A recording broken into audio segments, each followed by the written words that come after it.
Hello friends, તો આજે આપણે બનાવીએ ચટપટા અને ક્રિસ્પી મખાના.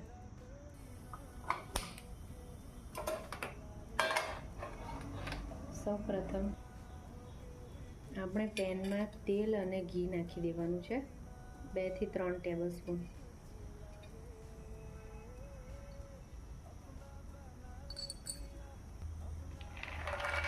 આપણે એને થોડું મીઠું નાખીને રોસ્ટ કરી લેવાના છે મખાનાને.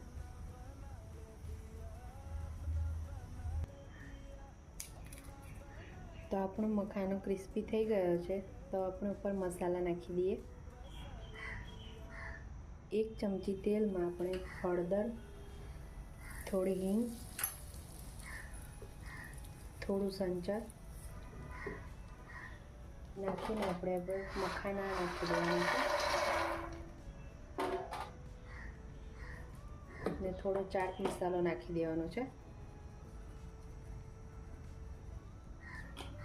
આપણા મખાના રોસ્ટ જ છે એટલે 1 મિનિટમાં જ આપણે મિક્સ કરીને એને ઉતારી લેવાના છે. થોડું મરચું નાખવાનું છે, જે પ્રમાણે તીખાશ જોઈએ એ પ્રમાણે. તો તૈયાર છે આપણા હેલ્ધી અને કેલ્શિયમથી ભરપૂર મખાના. તો એકવાર જરૂરથી ટ્રાય કરજો. Thank you for watching.